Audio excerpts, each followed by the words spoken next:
I'm Dana Denha, and you're watching FYI.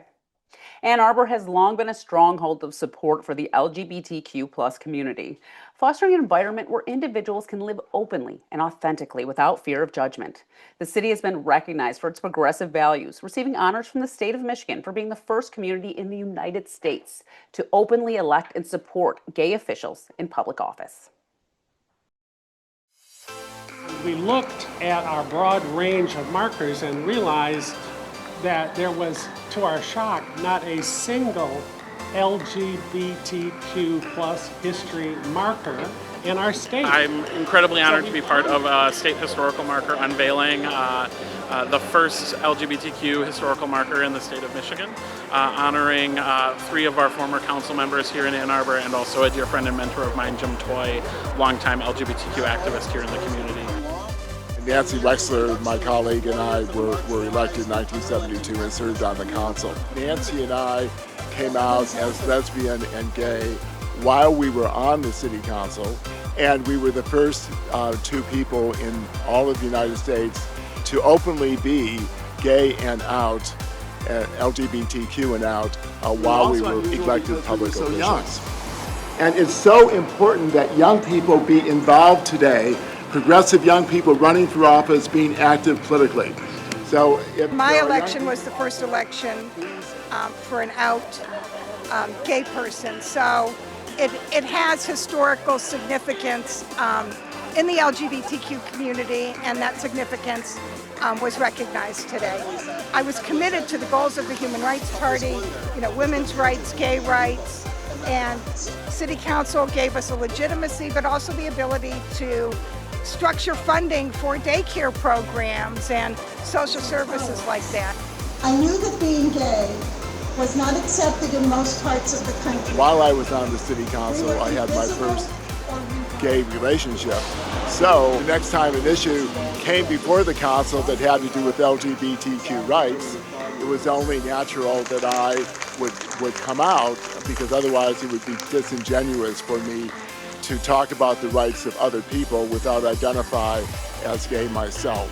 So to me, it was a liberating experience. It was exhilarating because I had hid it for so long and was more than ready to come out. Jerry, Nancy, and I were vehicles to make that change. We were put in a position, we let ourselves be put in a position that we could work collectively with our group, and we're very happy to have had that honor and that privilege. Ultimately, we've seen kind of just an evolution of folks who are out and proud serving in our government. We have 3 members of our council today who are members of the LGBTQ community, and that path was really made possible by the folks whose shoulders we are standing on, Nancy and Jerry and Kathy, who really blazed that path for us. We do want to celebrate, but we also, going forward, want to make sure that the rights of all people are protected. We want to demonstrate the importance of the LGBTQ community, not just as players in our local community, but as real influencers and folks who are making laws and having a seat in the policy discussions.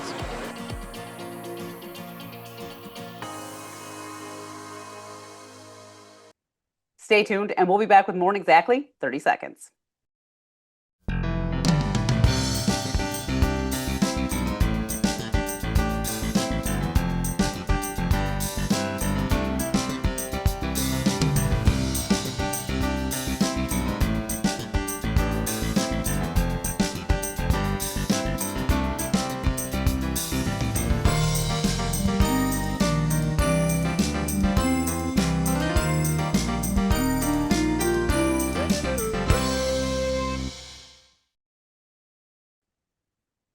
The city is home to more than 160 parks with scenic views, places to play, and some top-notch facilities. See all that Furstenberg Nature Area has during this Park Peek.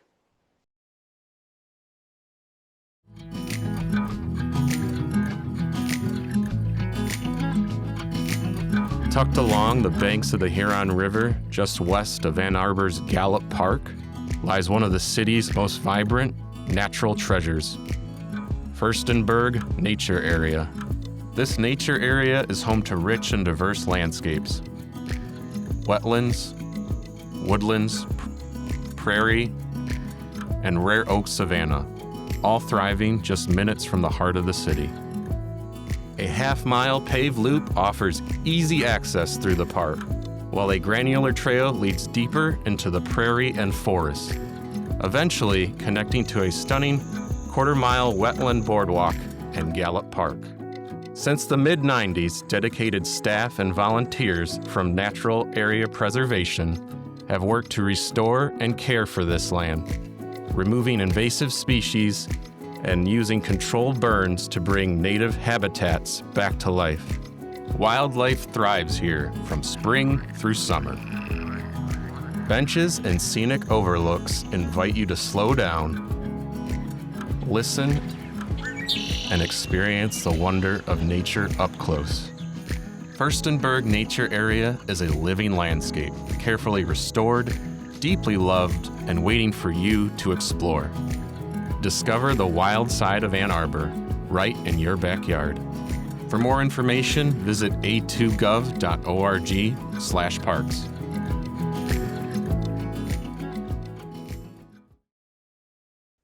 School bells are ringing and the roads and walkways are much busier as students flood through the hallways and get back into the groove of learning. Get back to school safety tips in this month's City Roundup.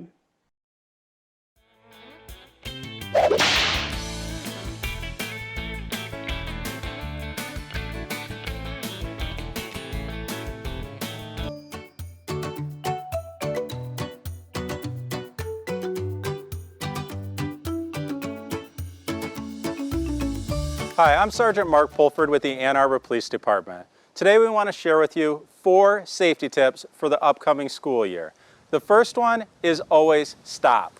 So if you're approaching a stop sign or a traffic signal, make sure you stop in advance of the crosswalk because chances are there's going to be people crossing there. The second one is stay alert.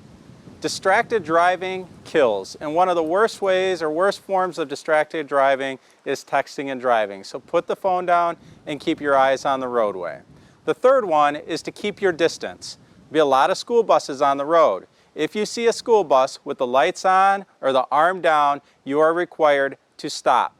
You have to stop 20 feet away from the school bus, and that includes both directions. The only exception is if it's a divided highway. The fourth one is to be patient. With the new school year, people are rushed, people are getting used to the routines, so we recommend the night before school, set out clothing and lunches, anything that you may need the following day to make your morning a little smoother and the commute a little less stressful. We hope that you have a great school year and be safe. Ann Arbor is celebrated for its vibrant downtown, world-class educational institutions, and exceptional culinary scene.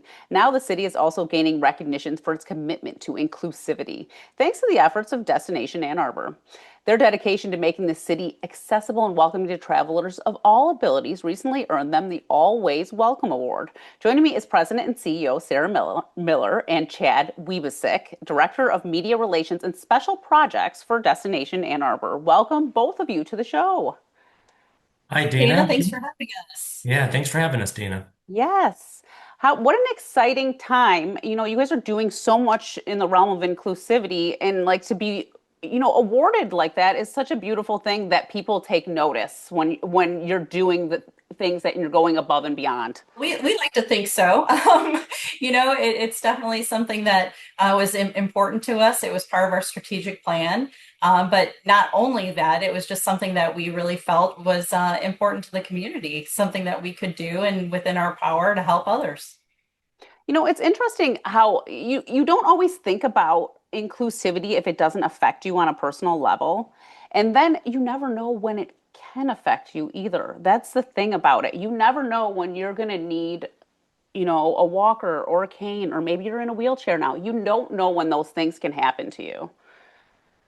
It's so true. And what's interesting too is, you don't think about accessibility in the ways of an aging population, that it can impact you, like you say, when you don't even realize it as we age, that those types of things happen. I know I need an eye appointment here next week because my vision is starting to go downhill, and it kind of happens to all of us. It's not just folks that have mobility issues, but it comes in all shapes, sizes, and you know it. So it sneaks up on you. Yeah, one of the things that I learned through this initiative, Dana, is you're absolutely right. The World Health Organization says that 1 out of 6 people on the planet will experience some type of disability in their own lifetime.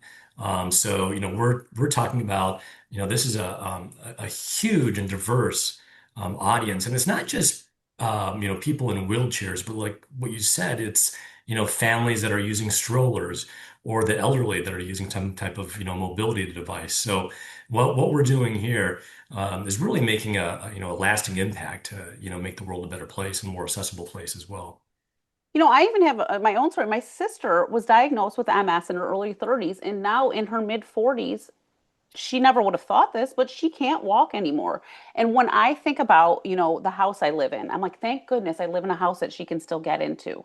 Because when I bought my house, she could walk still. And it's just things like that where you're like, it just feels good to be able to be there for people of all kinds, regardless of their abilities. Yeah, absolutely. And what we're doing, one of the things that we're doing with this initiative is, you know, we're partnering with our local businesses to do, confidential assessments, to look at what their accessibility features are. And what we're learning through this is, there's no one size fits all approach for accessibility. And so, one spot or place or house or business that might be accessible to one person is not accessible to somebody else. And a good example of that is bed heights.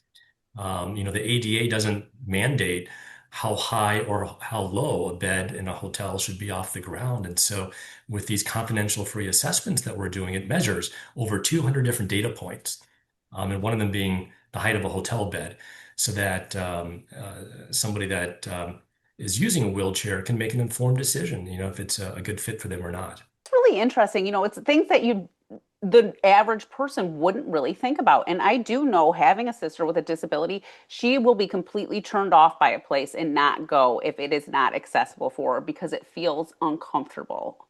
Yeah, and there's a lack of consolidated information out there on the internet. Where do people go to find those accessibility features? What places are accessible to them? Because there is no one size fits all approach. And so that's kind of another key point in this initiative that we learned, is that there's just a lack of information out there to help travelers with disabilities to plan their experience with confidence and to know what to expect when they arrive in a destination. Sarah, why don't you tell us about Destination Ann Arbor as a visitor bureau and how they are going above and beyond? I feel like you guys are going above and beyond because I've never even heard of other visitors bureaus being concerned with these things. Oh, yeah, sure. So, I mean, we are responsible for not only really the visitor aspect, but bringing meeting, sport, and leisure business to Washtenaw County.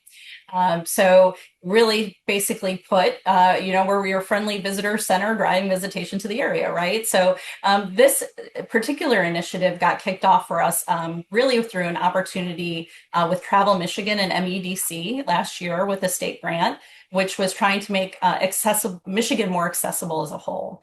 And honestly, it was already part of our strategic plan. We saw this as an opportunity to kind of kickstart this journey for us. So we said, this is great. It made sense to us as it is, just because it's Ann Arbor, right? And the Washtenaw County area as a whole is a welcoming place to be who you are. And it just made sense. So we used that as our tool. We kicked it off. It works not only for our residents, but as you mentioned, or our visitors rather, but our residents too, right? So not only for our hotels, but we did it for our attractions, over 50 of them. So it's not just the hotels that are doing this, it's our museums, some of our other local attractions. So when you're out and about, you can say, oh, well, is the Hands-On Museum someplace that I can take my kids or whoever needs to know, grandma, grandpa, up these stairs or through the museum so that we can all enjoy our time together.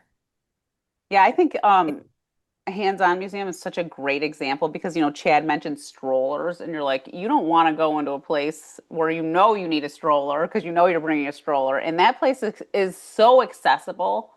And I feel like it has been for a long time. And that's one of the things I love about it so much is that I can bring anyone I want there. And there's ramps leading up to the different floors, and there's an elevator. It's such an amazing place. And it's so cool to think about that other places are really thinking about that too in Ann Arbor. Yeah, we learned so much through these accessibility assessments, and the Hands-On Museum has this program called Access for All, and they were one of the early adopters, I think, in just accessibility in general. But we also saw some really cool accessibility features in other local businesses. So, for instance, the Decode escape rooms, both the one in Ann Arbor and the one in Ypsilanti, they adapt their experiences for people that are low vision or have sensory needs. And even the Matai Botanical Gardens, they have for free all terrain wheelchairs that they loan out to visitors to explore the nature trails. And every hotel in Washtenaw County that was assessed through this assessment process either had an accessible shower or even amenities like a portable shower chair. So all of these accessibility features really make a big difference for travelers with specific needs. Yeah, and like you said, it's these needs that you may not think of until they affect someone that you know or yourself, like low vision or maybe hearing issues or something if you're doing something like that. So it is interesting to think about all the different facets of it and too, and like how comprehensive it has to be when you're thinking of making a place inclusive for everyone. Tell me about the ESTO award. How did this come about, and then how did how did the Always Welcome happen? Yeah, sure. So the ESTO Awards are part of U.S. Travel's educational seminar for tourism organizations, ESTO, which is part of their conference for destination marketers. And these awards highlight exceptional creativity in destination marketing while showcasing the commitment to inspire visitation through thoughtful and innovative methods. So the Always, and it's not always, so it's always two separate words. It's hard to say that. The Always Welcome Award recognizes outstanding efforts in championing inclusivity and accessibility, ensuring all audiences feel seen, valued, and empowered to engage. And I think that what we've been talking about here really kind of puts that all together, right? I mean, we did that. We partnered with Wheel of the World, as Chad mentioned, the Ann Arbor Center for Independent Living, and the Disability Network of Washtenaw, Monroe, and Livingston counties to offer those assessments we've been talking about. We also did through Wheel of the World. Everyone had access to their Accessibility Academy training program. From there, we amplified our story through accessibility content creators and invited them to authentically experience our destination firsthand and tell the world about their experience. And then through our digital campaigns, we supported their stories to bring awareness to accessible travel. And the results really spoke for themselves. We had over 460,000 people reached across our digital platforms during the campaign, over 300,000 impressions on YouTube with over a 76% engagement rate, which was pretty impressive. And we're still going strong. And that education tool through that partnership is really what caught everyone's attention, I think, and really garnered that national recognition that we were really proud of. You should be. I mean, it's amazing. You just started this in 2024 and people are really taking notice. What a great thing. Like it makes me excited because I do have someone that I care so much about that would benefit so much from all these things. And I can invite her to go do things in Ann Arbor because I know that she'll be able to do them with me. And that's like just really special for the city as a whole and for all of us that live here and people that want to come here because we all know that people want to come here. And we're going into the season right now where a lot of people are going to be coming here. We hope so. We really do. Well, tell me about a little bit more about what that Wheel the World is, because I remember you did something and we covered it at the Hands-On Museum, and that's where you did have some of those influencers there. And the other aspect of this is that I think is pretty cool is that you guys are so confident, you know, people, you can invite those influencers and you just be like, come here, experience it, and you know it's going to be a positive story because you know what has been done to make it a positive impact for these people. Yeah, I'll talk a little bit about that, Dana. So, Wheel the World is a global travel platform designed specifically for people that have disabilities. So, think of it as like the Expedia.com for accessible travel. So, it allows people with disabilities to research and travel and book, where they want to visit, knowing that that destination has accessible businesses for them. And so here in Washtenaw County, we became the first community in the state of Michigan to become a destination verified community for accessible travel by Wheel the World. And what that means is that our community reached a certain threshold of verified accessible experiences across restaurants, hotels, attractions, museums, and a lot more. And so all of that accessible information has been uploaded into the Wheel the World platform. And it also includes photographs so that people with disabilities can book their trip confidently, knowing that what they expect when they get here will be exactly what they booked. And you mentioned influencers, and part of our initiative, and a key part of this was um, partnering with influencers across the US that are part of the disability community. Because it's one thing for us to talk about accessibility, but it's something totally different for people who are living it to actually come to our destination and to experience it and to tell their friends and family about it. And so we partnered with nationally known disability advocates this last year and this year to have them come here and tell their story about accessible travel here in our destination. And so these weren't scripted campaigns. These weren't paid actors. These were real people with real disabilities telling real stories of a real place, here in Ann Arbor. And one of the highlights for us was a wheelchair user and influencer by the name of Emma Bailey. She was at our public launch event when we announced our Wheel the World verified designation. So she's a content creator, and she came here to Ann Arbor and the area to share her accessibility journey with her 90,000 social media followers. And so she had broad reach.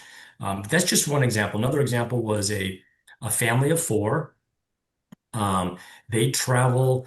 This is a dream job for probably most of us, but they literally travel around the world and share stories of accessible travel and what it means for a family of four to have mobility needs. And what they did for us is their perspective helped broaden our messaging around accessibility to include families that have accessibility needs. Going back to an earlier point, Dana, that you had made that, accessibility looks different, for everyone. And then another influencer that we partnered with is a lady by the name of Katerina. She is an accessibility advocate, and she's also a public speaker. And she has experience traveling across the U.S. As somebody with low vision. And so together, all of these influencers, they wrote blog stories, they created videos, social media content, ultimately reaching hundreds of thousands of potential travelers all across the U.S. who are now looking at the Ann Arbor area in Washtenaw County as a disability-friendly destination for travel. Wow, that's really awesome. And like I said, you even said you're not paying these people, you just invited them to come experience the city for themselves, and they really got a chance to enjoy it. Do you have other resources available for people? We're getting close to running out of time here. So if you want to mention some of your educational resources or things that businesses can engage in to get their accessibility needs met. Yeah, so we have a an accessible travel section on our website that's designed as a central hub for accessible trip planning.